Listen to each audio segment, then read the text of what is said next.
ஏதாவது விவரம் தெரிஞ்சுதா? என்னால் இப்பவும் நம்ப முடியல. மோகன மாதிரி ஒரு ஆளு. எஸ்பி கிட்ட டைரக்டா என்கொயரி பண்ண சொல்லியிருக்கேன் sir. And I am waiting for his call. உங்களுக்கு மோகனை பர்சனலா தெரியுமா சார்? தெரியும். அதனால தான் இந்த விஷயத்தை என்னால் நம்ப முடியல. மனுஷன் தானே சார், எவ்வளவுதான் க்ளோஸா இருந்தாலும். அப்படி இல்லைங்க. மோகன் விஷயத்தில் அப்படி கிடையாது. He is a man of principles. மோகன் எனக்கு அறிமுகமானது 5 வருஷத்துக்கு முன்னாடி தான். அப்போ நான் எதிர்க்கட்சி தலைவனாக இருந்தேன். செங்கல்பட்டுக்கிட்ட இட விஷயமா ஒரு பிரச்சனை. அந்த பிரச்சனைக்கு பின்னாடி எங்கள் கட்சி ஆளுங்க தான் இருந்தாங்க. மோகன் அதெல்லாம் தப்புன்னு எடுத்து சொன்னார். அது கட்சியில் பெரிய இஷ்யூ ஆயிடுச்சு. நம்ம கட்சிக்குள்ளே இருந்துகிட்டு பிரச்சனை பண்ற இவனை எல்லாம் கட்சியை விட்டு வெளியே அனுப்பணும் சார். சார் 80 குடும்பங்கள், அதாவது நம்மள மாதிரி 300 பேருங்க. கவர்மெண்ட் மாறி மாறி வரும்போது நாம கொடுக்கிற வாக்குறுதியை தவிர பெருசா எதுவும் செய்யறது இல்ல. அவங்களும் நம்ம கிட்ட எதையும் எதிர்பார்க்கறது இல்ல சார். கூலி வேலை செஞ்சு ஓஞ்சு போய் வர அந்த ஜனங்களுக்கு தலை சாச்சு படுக்கிறதுக்கு அந்த குடிசைங்க தான் சார் இருக்கு. அவங்க நிம்மதியை கெடுத்து அவங்கள நடுத்தருவு கொண்டு வந்து யாரும் ஃபேக்டரியை கட்ட வேண்டாம், அதுக்கு நாங்க அனுமதிக்கவும் மாட்டோம் சார். இந்த ஃபேக்டரி இங்க வர்றதுனால இந்த ஊருக்கு மட்டுமில்ல நம்ம கட்சிக்கும் நிறைய பலன்கள் இருக்கு. அப்படி சொல்லுங்கண்ணே. இந்த காலனில தங்கி இருக்கக்கூடிய 90% பேர் எதிர்கட்சியுடைய ஆதரவாளர்கள். இடத்த காலி பண்ண சொன்னா அந்த காலனிக்காரங்க எதிரிகள் ஆயிடுவாங்க. அதுக்கப்புறம் வரக்கூடிய ஜெனரல் எலெக்ஷன்ல அந்த ஓட்டுகள் எல்லாம் நமக்கு அனுகூலமான ஓட்டுகள் ஆயிடும். இந்த மாதிரி நம்ம சிந்திக்கிறதுனால தான் மக்கள் நம்ம கிட்ட இருந்து ஒதுங்கி போயிட்டாங்க. மாறி மாறி அவங்கள பயன்படுத்தின அரசியல்வாதிகளை அவங்க பார்த்து வெறுக்க தொடங்கிட்டாங்க. அரசியலுங்கிறதே ஒரு சதுரங்க விளையாட்டு தான் மிஸ்டர் ஜோசப். ஏதாவது தந்திரங்களை செஞ்சும் அங்க இங்க கட்சி மாறியும் எதிரிகளை வெட்டி சாய்க்கிறவன் தான் இந்த விளையாட்டுல ஜெயிப்பான். இல்ல சார், அந்த காலம் போயிடுச்சு. மக்கள் இப்போ எல்லாத்தையும் புரிஞ்சுக்க ஆரம்பிச்சுட்டாங்க. இப்போ அரசியலுங்கிறது அவங்க சொந்த பிசினஸை வளர்த்துக்கிறதுக்கோ அவங்க செய்யற தவறுகளை மறைக்கிறதுக்கோ பயன்படுற ஒரு கவசம். சொந்த லாபத்துக்காக புதிய கட்சிகளை ஆரம்பிச்சு பச்சோந்தியா வாழ்றவங்களை அடையாளம் கண்டுபிடிச்சு வீட்டுல உட்கார வச்சுட்டாங்க ஜனங்க. அதனால ஞாபகம் இருக்கட்டும், மக்களை ஏமாத்த ஏதாவது செஞ்சா நிச்சயம் அவங்க சும்மா விட மாட்டாங்க. அந்த சம்பவத்துக்கு அப்புறம் அரசியல்ல மோகனோட செல்வாக்கு ரொம்ப அதிகமாயிடுச்சு. போன ஜெனரல் எலெக்ஷன்ல மோகனை கேண்டிடேட் ஆக்க முடிவு பண்ணோம். ஆனா அன்னைக்கு மோகன் சொன்னதை இன்னைக்கு என்னால மறக்க முடியல. வேண்டாம் சார், எனக்கு அந்த சீட்டு வேண்டாம். என்ன மோகன் புரியாம பேசுற? இங்க சீட்டு கிடைக்கிறதுக்காக ஒவ்வொருத்தன் என்னென்னமோ பண்ணிக்கிட்டு இருக்கான். கட்சியில பிளவை ஏற்படுத்தி கூட்டணி உருவாக்குறாங்க. ஒரு எம்எல்ஏ மந்திரியா ஆகணும்னு எனக்கும் ஆசைதான் சார். என்னை விட வயசுலையும் அனுபவத்திலையும் மூத்தவர் இருக்கும்போது எனக்கு அந்த சீட்டை தர்றது சரியில்லை சார். யாரை பத்தி சொல்ற மோகன்? Abraham sir. நம்ம கட்சிக்காகவே இவ்வளவு காலமா பாடுபட்டுக்கிட்டு இருக்கிற அவருக்கு மரியாதை கொடுக்கணும் சார். ஒன்ன மாதிரி இளைஞர்கள் தான் நம்ம கட்சிக்கு தேவை. நீங்க தான் வருங்கால தூண்கள். I am really proud of you. மோகனோட சப்போர்ட்டோட ஆப்ரஹாம் சார் அமோக வெற்றி அடைஞ்சாரு.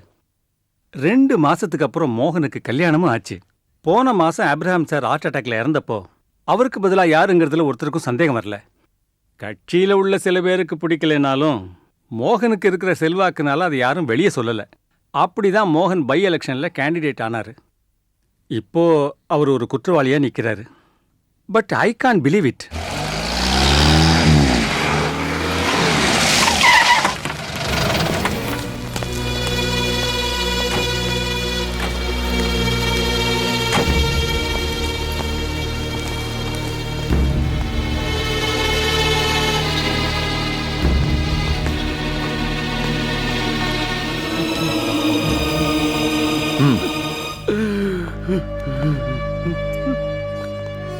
என்ன சார், நீங்க பாடி எடுத்துட்டு போலாம். செத்து போன பொண்ணோட சொந்தக்காரங்க ரொம்ப கோவத்துல இருக்காங்க. என்னாச்சு? இறந்து கிடந்த ரூம்ல இருந்து ஒரு லெட்டர் கிடைச்சிருக்கு. அந்த லெட்டர்ல வெளியே போடா மாமா. இங்க இருந்து வெளியே போ. மாமா நான் வேண்டாம், நீ ஒன்னும் சொல்ல வேண்டாம். எந்த காரணமும் நீ சொல்ல வேண்டாம். வெளியே போடா.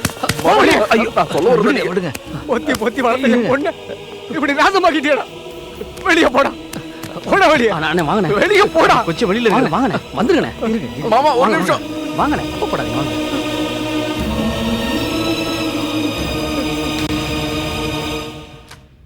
சார், போஸ்ட்மார்ட்டம் ரிப்போர்ட்ல லக்ஷ்மி 20 கிராம் எலி விஷமும் 3 தூக்க மாத்திரையும் போட்டிருக்காங்கன்னு இருக்கு. அது மட்டும் இல்லாம லக்ஷ்மி இறந்தது ராத்திரி சுமார் 11ல இருந்து 12 மணிக்குள்ள. கார்டியோஜெனிக் ஷாக் மூலமா தான் அவங்க இறந்திருக்காங்க. அதனால இது ஒரு இன்ஸ்டன்ட் டெத்தா இருக்குங்கிறது டாக்டரோட கருத்து. விஷம் குடிச்ச கொஞ்ச நேரத்திலேயே அவங்க இறந்திருக்காங்க. இது ஒரு கொலையா இருந்தா 2 வழியில இது நடந்திருக்கலாம். ஒன்று யாராவது பலவந்தமாக இந்த விஷத்தை கொடுத்துருக்கணும். முகத்துல யாரும் அடிச்ச காயத்தை தவிர பலவந்தப்படுத்தப்பட்ட எந்த காயமும் முகத்தில் இல்லை சார். ஒருவேளை தேன்லேயோ பால்லையோ ஏற்கனவே யாராவது விஷத்தை கலந்துருந்தாங்கன்னா, சாகரத்துக்கு முன்னாடி லக்ஷ்மி பால் குடிச்சிருக்கான்னு போஸ்ட்மார்ட்டம் ரிப்போர்ட்டில் சொல்லியிருக்கு. லக்ஷ்மிக்கு அந்த மாதிரி ஒரு பழக்கம் இருக்குன்னு வேலைக்காரியும் சாட்சி சொல்லியிருக்கா. சார், தெரியாம சாப்பிட்றதுங்கிறது ப்ராக்டிக்கலி இம்பாசிபிள். ஏன்னா எந்த ஒரு விஷமா இருந்தாலும் டேஸ்ட் ஸ்மெல்ல சாப்பிட்டவங்களுக்கு உடனே தெரிஞ்சிடும். இவங்க யூஸ் பண்ணது எலி விஷம், அதோட டேஸ்ட் ஸ்மெல்லும் ரொம்ப வித்தியாசமா இருக்கும். மற்ற கோணத்துல யோசிக்கிறது வேஸ்ட் சார். இது ஒரு தற்கொலைங்கிறதுக்கு ஆதாரங்கள் இருக்கு. முதல் ஆதாரம் டோர் உல்டாப்பல் போட்டு இருந்தது.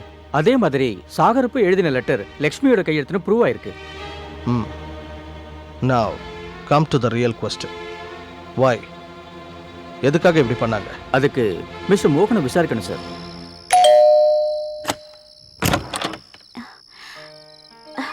நீங்க இன்னும் கோயம்புத்தூர் போகல? இல்ல, நான் வேலைக்காரமாவை எனக்கு துணைக்காக வர சொல்லியிருக்கேன். நாளைக்கு காலையில தான் போறேன். இன்னைக்கு ஒருத்தர் நிச்சயம் பணம் தரேன்னு சொல்லியிருந்தாங்க, ஆனா கிடைக்கல. சரி, இப்பவே எதுக்கு பணம்? இனிமே தானே செலவே. போஸ்டர் அடிக்கணும், சிவகாசியில் அடிச்சா கம்மியாகும். ஜோசப் கோயம்புத்தூர்ல இருந்து சிவகாசி போறேன்னு சொன்னா, ஆனா பணம் இல்லாம என்ன பண்றது? உங்க கட்சியில எதுவும் தரலையா? இப்பதானே நாமினேஷன் ஃபைல் பண்ணேன், அது கிடைக்க லேட் ஆகும். அப்ப யார்கிட்ட டொனேஷன் வாங்க வேண்டியதானே? டொனேஷன் வாங்கினா நாளைக்கு கமிட்மெண்ட் ஆயிடும். இது வரைக்கும் பப்ளிக்காக தான் கமிட்மெண்ட்டா ஒர்க் பண்றேன், இனியும் அப்படிதான். இத பாருங்க, இந்த காலத்துல கர்ம வீரர் காமராஜர் மாதிரி வாழ்ந்தா சரியா வராது. நீ எனக்கு அரசியல் சொல்லி கொடுத்ததெல்லாம் போதும். ஓ, இப்போதைக்கு யாராவது பணம் கொடுத்தா கட்சி பணம் கிடைக்கும் போது திருப்பி கொடுத்துடலாம். சரி, இப்ப யார்கிட்ட போய் கேக்குறது? அப்பா கிட்ட போய் கேட்டானே.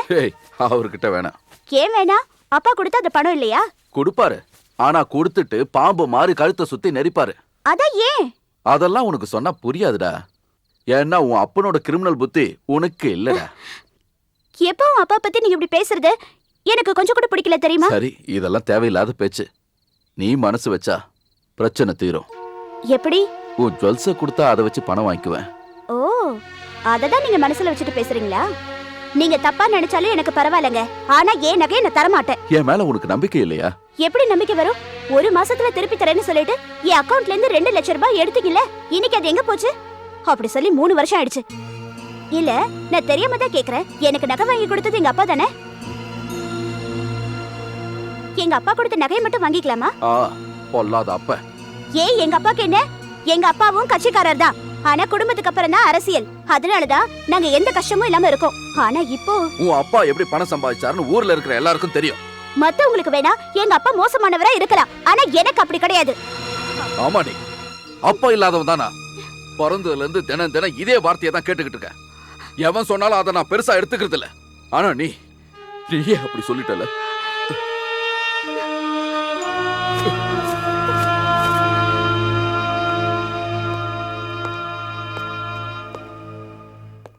மிஸ்டர் மோகன், யூ ஆர் அண்டர் அரெஸ்ட்.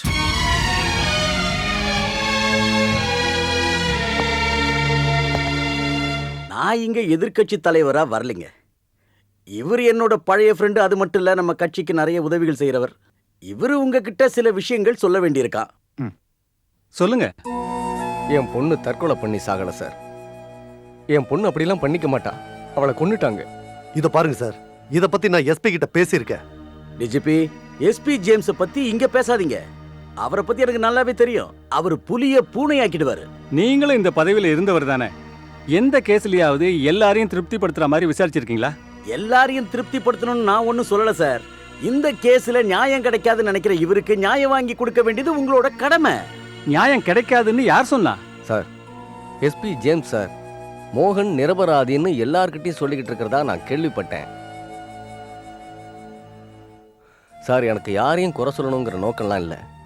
ஆனால் என் பொண்ணோட கொலைக்கு பின்னாடி இருக்கிற மர்மம் என்னன்னு எனக்கு தெரியணும். டிஜிபி சார், உங்க ஒப்பீனியன் என்ன? அப்ப வேற யாரையாவது அப்பாயிண்ட் பண்ணலாம் சார். இந்த கேஸை கண்டவங்களும் வந்து விசாரிக்க நாங்க விட மாட்டோம் சார். இந்த கேஸை ஷாம் தான் விசாரிக்கணும். ஷியாமா? ஷியாம் விசாரிக்கிற அளவுக்கு இந்த கேஸ்ல அப்படி என்ன இம்பார்ட்டன்ஸ்? இந்த கேஸ்ல ஒன்றும் இம்பார்ட்டன்ஸ் இல்ல. ஷாம் இந்த கேஸை விசாரிச்சா மத்தவங்க தலையீடு இருக்காதுங்கிறது எங்களோட எண்ணம்.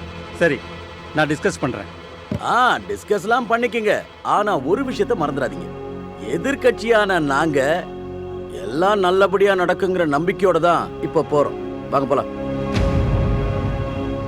ஒரு விதத்துல இந்த கேஸை ஷியாம் கிட்ட கொடுக்கறது நல்லதுன்னு நினைக்கிறேன் சார். முதல்ல எதிர்க்கட்சிக்காரங்க அடங்குவாங்க. அப்புறம் ஷியாம் மூலமா மோகன் நிரபராதின்னு நிரூபிக்கப்பட்டா பொதுமக்களும் நம்புவாங்க. ஷியாம் மேல ஜனங்க அந்த அளவுக்கு நம்பிக்கை வச்சிருக்காங்க. அதெல்லாம் சரிதான். ஆனா இந்த கேஸ்ல ஷியாம் மேல எனக்கு நம்பிக்கை இல்லை. ஏன்னா ஷியாமுக்கு மோகன் மேல அந்த அளவுக்கு வெறுப்பு இருக்கு தெரியுமா? I didn't get you sir. ஓ, நீங்க புதுசு இல்ல. அது ஒரு பழைய கதை.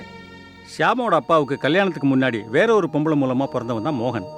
இந்த காரணத்தினால ஷியாமோட அப்பா அம்மாக்குள்ள டெய்லி சண்டை தான். அது கடைசியில ஷியாமோட அப்பாவோட தற்கொலையில போய் முடிஞ்சுது. கொஞ்ச நாள்ல ஷியாமோட அம்மாவும் இறந்துட்டாங்க. ஷியாமோட பாயிண்ட் ஆஃப் வியூல இருந்து பார்த்தா அவன் குடும்பத்துல வந்த எல்லா பிரச்சனைக்கும் காரணம் மோகன் தான். அவன் பிறப்பு அப்படி. இந்த மாதிரி ஒரு நிலைமையில ஆனா சார், என்னை பொறுத்த வரைக்கும் Shyam he's a man of great integrity and commitment. இந்த ஒரு காரணத்துக்காக மோகன் அவரு பழி வாங்குவார்னு எனக்கு தோணல. இஃப் மோகன் இஸ் இன்னசென்ட்